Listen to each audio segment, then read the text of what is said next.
Welcome to Your Daily Dose, a devotion ministry of the Faith Baptist Church of Franklin and Middletown, Ohio. Thanks for joining us each weekday as we share God's Word with you. It's your daily prescription for all that ails you.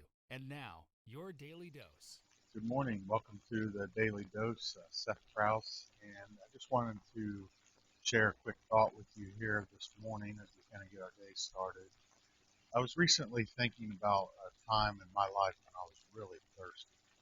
And I thought about several different times. One of the first things that came to my mind were several mission trips I've been on to Cambodia and Mexico, and just how hot it was there. And I thought about the time I was in Puerto Rico. We were representing some churches down there that were having a march on Capitol Hill in Puerto Rico to protest some religious liberties that were being taken away. And I remember marching, and it was so hot and so thirsty, and we were constantly trying to hydrate. But when I thought about the time that I was the thirstiest, it took me back to a vacation that Sarah and I went on a few years back. We went to San Diego. At the time, it was just the two of us, and we had Shaylin and Sage. And it was Sage's first birthday, and we were staying just north of San Diego next to Torrey Pines Golf Course. And Sarah woke up early, like she often does, which to me, as not being a morning person, is very annoying. But she woke up early that morning, and she said, let's take a small hike for Sage's birthday. Now, let this be a lesson to you. I was tricked into taking this hike. She threw out Sage's birthday. It's my daughter's first birthday. I felt like I had to do it. And so I said, sure, let's take this hike. There was a nature reserve right next to the golf course, and I thought, I'd take a 15-minute hike, look at some beautiful views of the ocean, take some pictures with my family, and then we'd be back at the pool within 30 minutes or so. So we start out on this hike, and we have two strollers. We have a 3-year-old and a 1-year-old. And so we're each pushing a stroller. And we start walking, and there were beautiful views. We have some great pictures from it. But again, I thought I was going to be in it for 15 to 20 minutes. 30. So we didn't take any water. We didn't take anything with us, just us and the kids in strollers. 5 hours later, after hiking multiple elevations, carrying kids and strollers down hundreds of steps built into the side of hills and walking down along the beach and then back up all those hills, we were back at our room. And what I thought was going to be a 15-minute thing turned into a 5-hour. But the thing that I remember the most is being so thirsty. I was so thirsty when we got back to the room. I just started drinking water and drinking water and drinking water.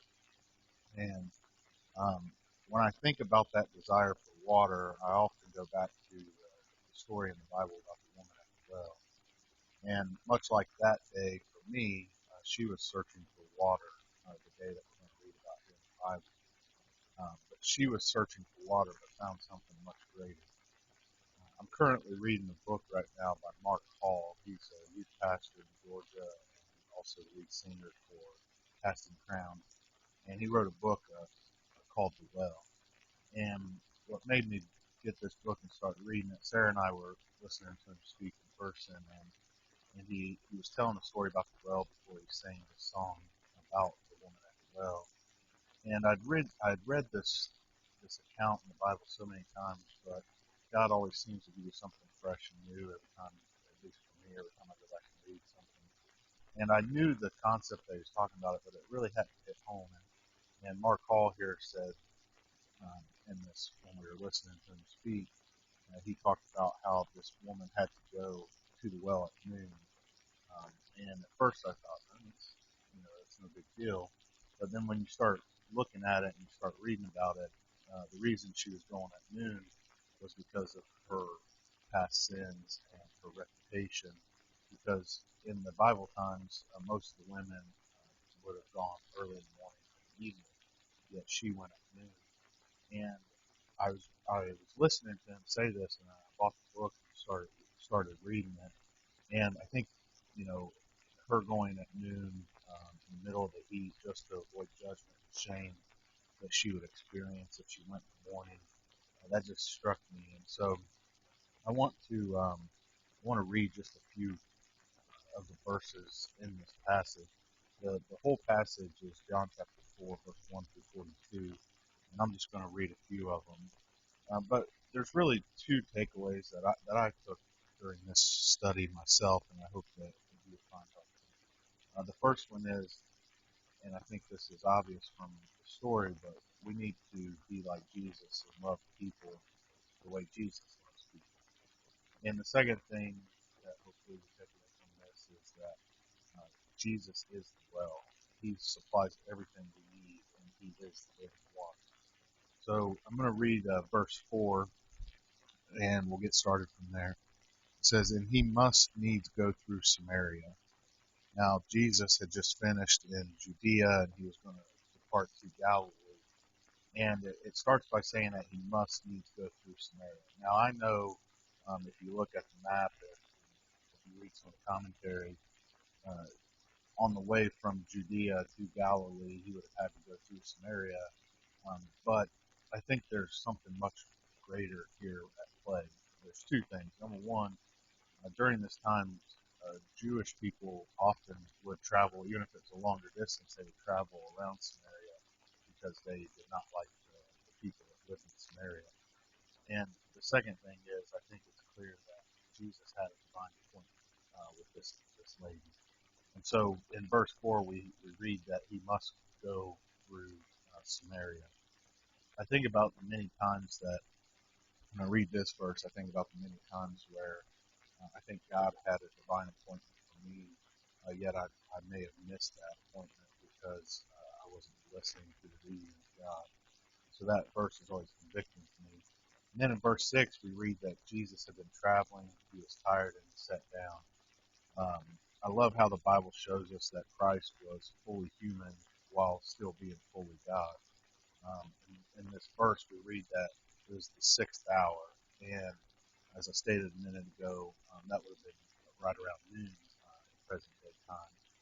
And I read in the Matthew Henry commentary, I'd already stated that the women would often travel in the morning or in the evening to get their water, and she did not travel with them for the reasons of we discussed. But I was reading in the Matthew Henry commentary that at this time it would have been the custom for these women to travel in groups to go to the well to get the water.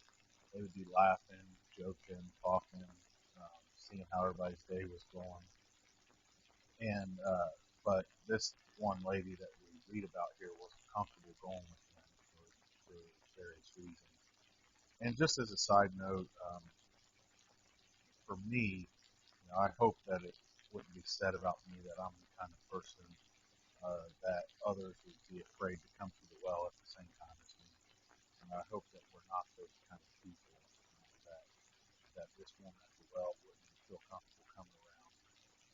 And I try not to be that kind of person in my life. But I've often felt the same way that this woman felt.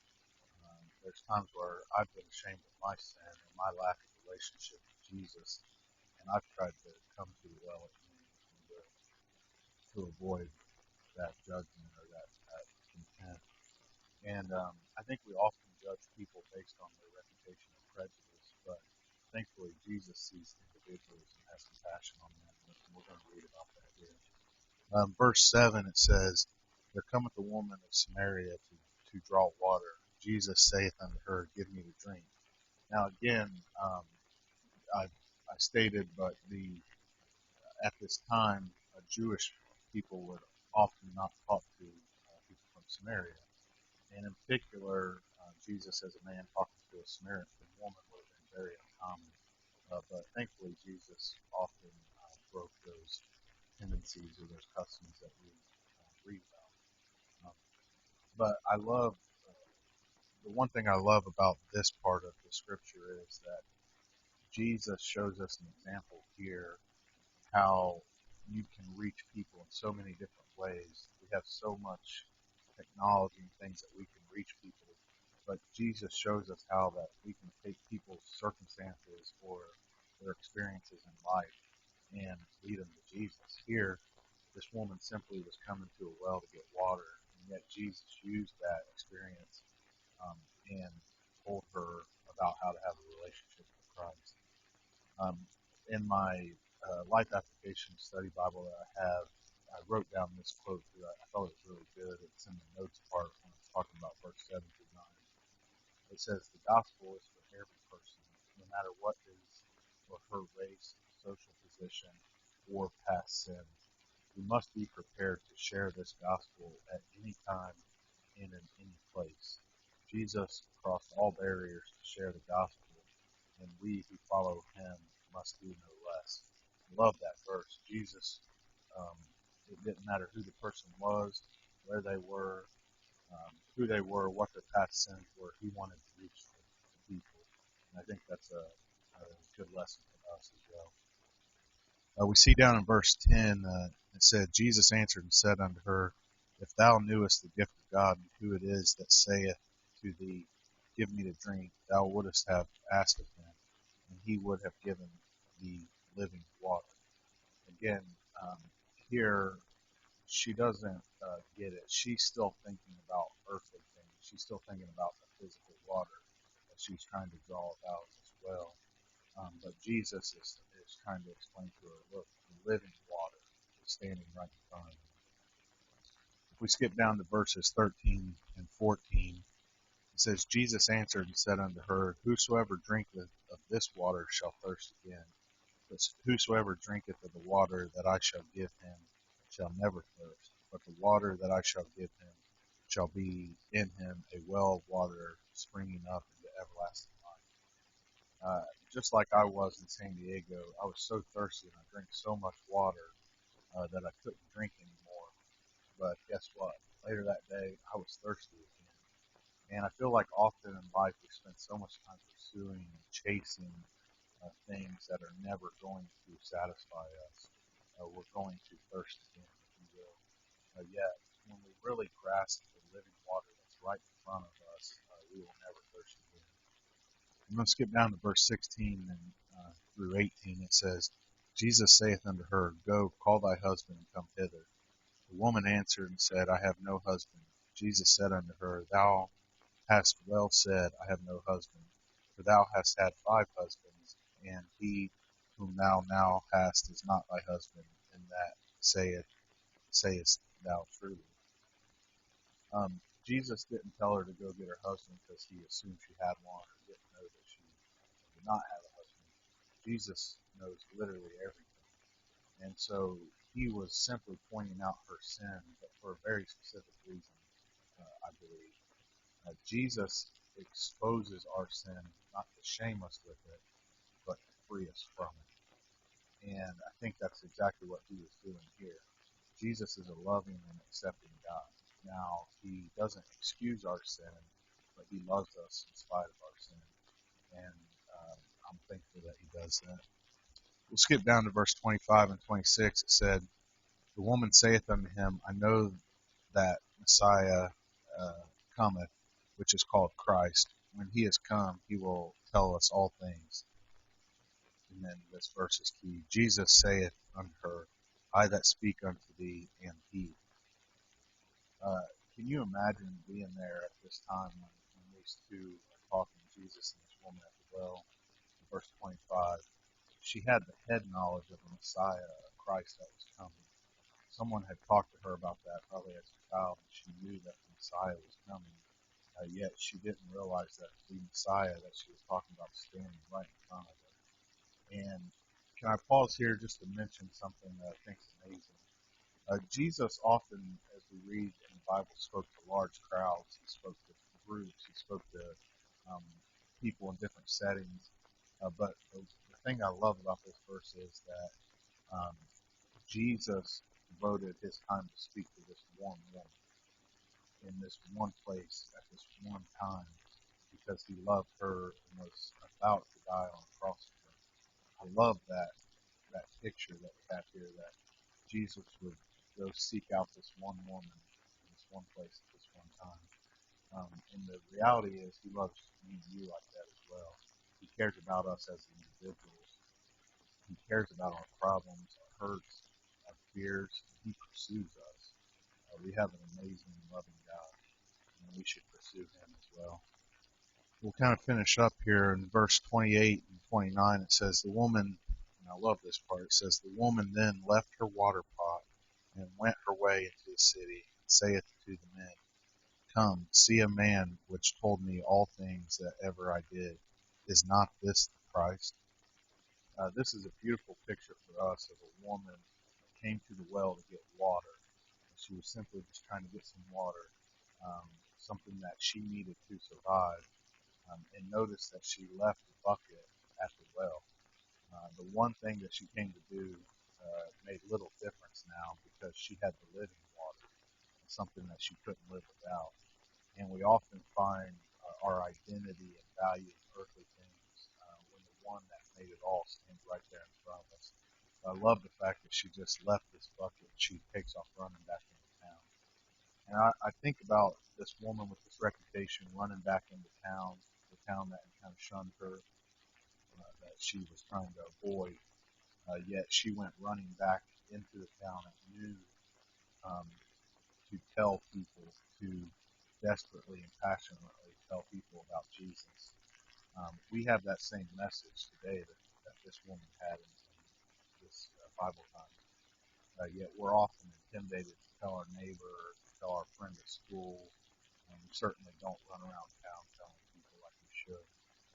And the Bible doesn't tell us, but I imagine people were hesitant at first when this woman with this type of reputation came back into town telling them about Jesus. Um, and But when Jesus changes you and changes you for real, there's something about us that makes people want to see who that Jesus is. And I think that's what happened in this story. They could tell there was something about her that's changed, and it's because of Jesus. We'll read these last two verses I wanted to show you, and then we'll wrap it up. But in verse 35, it says, say not ye, there are yet 4 months, and then cometh harvest. Behold, I say unto you, lift up your eyes and look on the fields, for they are white already to harvest. Here in verse 35, the disciples had returned. It said earlier in the passage that they were sent into the city to buy meat. And they returned and they were astonished that Jesus was speaking to this woman for the reasons that we discussed earlier. And Jesus takes this time to teach them a lesson here on how we should take every opportunity to tell others about Christ. And I feel guilty of this so many times. How many times have I made excuses for not witnessing to others, for not pointing others to Jesus? We often tell ourselves that others aren't ready to believe, but it's our fears that prevent us from telling others. And Jesus makes it clear here that there's a continuing harvest that's ready to be reaped. And the last verse we'll read is verse 39. And it says, and I love this part, it says, and many of the Samaritans of that city believed on him for the saying of the woman. And catch that verse, for the saying of the woman, which testified, he told me all that ever I did. Wow, I look back over my life, and I know that I've planted some seeds that may have come to fruition at some point in my life or after my life. But I also compare myself to this woman, and I ask myself, can it be said about me that many people in Monroe or Franklin, Middletown, or Springboro believed on Christ because of my testimony? That verse says the city believed on him because of the saying of the woman. Can it be said about us that people are coming to Christ because of our testimony? What I love about our church and our pastors here is that we try to be like Jesus. We're not perfect, but we try to be like what Jesus told us to be. And what I mean by that is that we're a church that seeks everyone, no matter their past or their reputation. We seek them to point them to Christ. And at the end of the day, their eternity depends on it. So my prayer this morning as we get our day started is that we'll continue to be that kind of church and that we'll continue to be those kind of people. Have a good night. This has been your Daily Dose, a ministry of Faith Baptist Church. Subscribe to our YouTube channel today and click the bell next to the button to sign up for email notifications each time we live stream or release a new video. To learn more about faith, please visit our website, fitinatfaith.com, for more information about our church. Have a great day in the Lord.